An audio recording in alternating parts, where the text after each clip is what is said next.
তারপরে দেখুন এইভাবে বান্ডিল বান্ডিল টাকা উইতে খেয়েছে।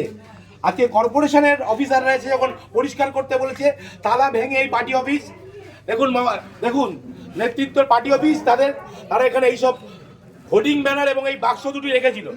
আজকে এখানের তালা ভেঙে এখানকার কর্মচারীরা, এখানকার সাফাই কর্মচারীরা, এখানকার অধ্যাপকদের অনুমতি নিয়ে এগুলো উদ্ধার করেছে। আপনারা দেখুন কি পরিমাণ টাকা, 100 টাকা 500 টাকার বান্ডিল উই পোকায় খেয়েছে। এই টাকার উৎস কি আমরা জানতে চাই। এই টাকা কারা? দিনের পর দিন এই কলেজে যারা দুর্নীতি করেছে, এই কলেজে যারা দিনের পর দিন ধরে দুর্নীতি করেছে, এই কলেজে দিনের পর দিন যারা টিচিং স্টাফদের ঠকিয়েছে, প্রফেসরদের সঙ্গে গুন্ডামি করেছে, তাদের প্রত্যেকের টাকা এটা। এবং এই টাকা কোথা থেকে এসছে তারও উত্তর দিতে হবে। আমরা আজ পুলিশ ডেকেছি, মিডিয়াকে আমরা খবর দিয়েছি, তারা আসছে, এগুলো তারা সিজন করবে, এগুলো তারা নেবে এবং তাদের প্রত্যেকের এর জন্য সাজা হবে। এবং আমরা যত ওপর পর্যন্ত যেতে হয়, আমরা যে একটা শিক্ষা প্রতিষ্ঠানে, এটা কি কোনো মন্ত্রীর খাটের তলা? আপনারা ভাবুন, লজ্জার বিষয়। একটা শিক্ষা প্রতিষ্ঠানে এইভাবে টাকা পাওয়া যাচ্ছে উইতে খাওয়া। সুরেন্দ্রনাথ কলেজের পেছনে জিমনাসিয়ামের সামনে পুরনো গোডাউন ঘর থেকে এই ঘরটি দেখাও। আমরা এই দুটোই বাক্স উদ্ধার করেছি, তার মধ্যে এইভাবে টাকা উইতে খাওয়া টাকা পড়ে রয়েছে। আরো 2-3টি ঘর এরকম বন্ধ রয়েছে, সেগুলো ভাঙার প্রক্রিয়া চলছে। কলেজের স্টাফরা রয়েছেন, প্রিন্সিপাল স্যাররা রয়েছেন, সকলের সামনে আমরা মুচিপাড়া থানার পুলিশ কর্তৃপক্ষকে খবর দিয়েছি, তারা এগুলো সিজ করবেন। মিডিয়াকে খবর দেওয়া হয়েছে সকলের সামনে। এগুলো আপনারা দেখুন কিভাবে মানুষের সঙ্গে দুর্নীতি করা হয়েছে। মানুষ খেতে পাচ্ছে না, সারা দেশ বিভিন্ন রকম ক্রাইসিসে ভুগছে, সেইখানে দেখুন এইভাবে টাকা উইতে খাচ্ছে।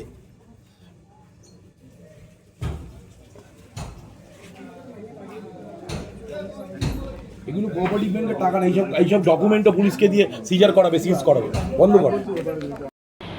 মানে আর কি দেখতে হবে এই জীবনে, এখন শুধু সেটাই ভাবছি। আমরা দেখলাম পার্থর বাবুর ঘরে টাকার পাহাড়, আমরা দেখতে পেলাম, আর কি দেখবো, তারপরে দেখলাম কাউন্সিলরদের পাটের খেতে টাকা পুঁতে রাখা।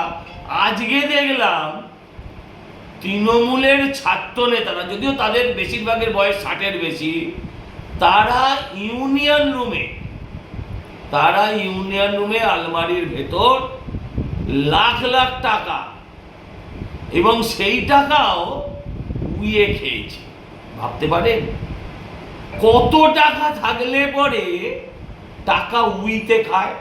এর আগে আমি দেখিয়েছিলাম এই কলেজের এদের ইউনিয়ন ফান্ডে, কলেজের ফাংশন ফান্ডে 1.5 কোটি টাকার বেশি এখন অবধি ডিপোজিট আছে। আর এখন দেখা যাচ্ছে লাখ লাখ টাকা উই খাওয়া, এবং এই সমস্ত টাকা জনতার, এদের গরিবের টাকা, ছেলেদেরকে ভর্তির টাকা। যেখানে যেমন চাকরি দুর্নীতি দেখেছেন, টাকা নিয়ে চাকরি হয়েছে, ঠিক সেরকমভাবে এই সমস্ত কলেজগুলোতে লাখ লাখ টাকার বিনিময়ে, লাখ টাকা কম বললাম, কোটি টাকার বিনিময়ে এই সমস্ত কলেজগুলোতে এরা ভর্তি বিক্রি করেছে। আর এদের সঙ্গে মাথা থেকে পা অবধি যুক্ত, এদের কোনোদিন পুলিশ টাচ অবধি করেনি। এদের জন্য, এদের টাকা নিয়ে ভর্তির কারণে একটি মেয়ে সুইসাইড করেছে। এদের বিরুদ্ধে এর থেকে অনেক গুরুতর অভিযোগ আছে, তার সত্ত্বেও পুলিশ এদের কোনোদিন কেশাগ্র স্পর্শ করেনি। এদেরকে সারা জীবন জেল কাটালেও বাংলার মানুষের রাগ যাবে না। তাই বলছি যে এদেরকে ইমিডিয়েট গ্রেপ্তার করা হোক।